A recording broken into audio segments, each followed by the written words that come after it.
បាទជំរាបសួរលោកគ្រូអ្នកគ្រូខ្ញុំបាទមានកម្មវិធីមួយចង់ចែករំលែកដល់លោកគ្រូអ្នកគ្រូបាទខ្ញុំចែកព្រីតែម្ដងខ្ញុំគិតប្រាក់ទេ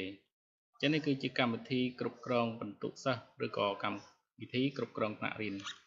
អញ្ចឹង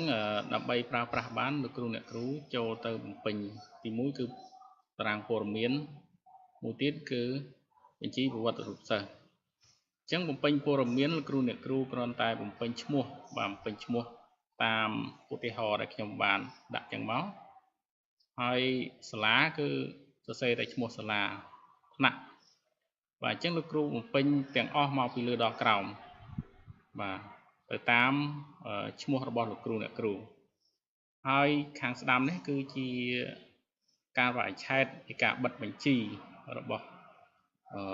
លោកគ្រូអ្នកគ្រូខែធ្នូបញ្ចប់នៅថ្ងៃទីប្រមាណនៃបញ្ជីในខែមករាបញ្ចប់នៅថ្ងៃណាខែណាអញ្ចឹងនេះខ្ញុំបានដាក់ឧទាហរណ៍ស្រាប់បន្ទាប់មកទៀតលោកគ្រូអ្នកគ្រូទៅបំពេញប្រវត្តិរូបសិស្សបំពេញប្រវត្តិរូបសិស្សនោះទី1គឺអត្តលេខបាទបំពេញអត្តលេខសិស្សទាំងអស់មកពីលើដល់ក្រោមបាទរហូតតតែអស់សិស្សរបស់យើងហើយនៅក្នុងកន្លែងឈ្មោះនេះគឺមាន2ជួរទី1គឺជានាមតកូលរបស់គាត់ហើយខាងទី2គឺឈ្មោះរបស់គាត់បាទបំពេញ2ជួរដូចខ្ញុំអញ្ចឹងមកហើយភេទនេះគ្រាន់តែយើងជ្រើសរើសបានហើយបាទមិនបាច់វាយអក្សរសឬក៏បអីទេតមកទៀតថ្ងៃខែឆ្នាំកំណើត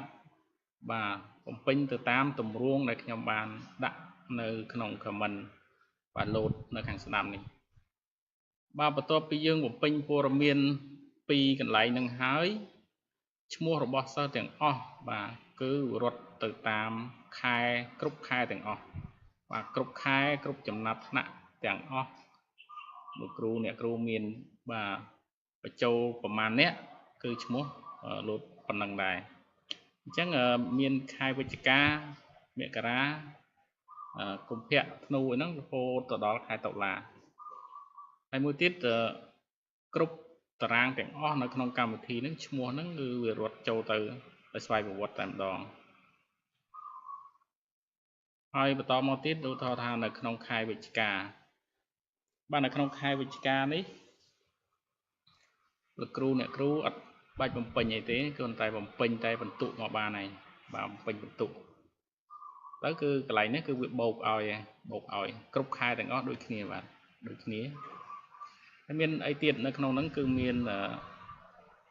ស្រង់បន្ទុកឆមាសមានមជ្ឈមវិភាគឆមាសទី1ចំណាត់ថ្នាក់ឆមាសទី1ឆមាសទី2មជ្ឈមវិភាគឆមាសទី2ចំណាត់ថ្នាក់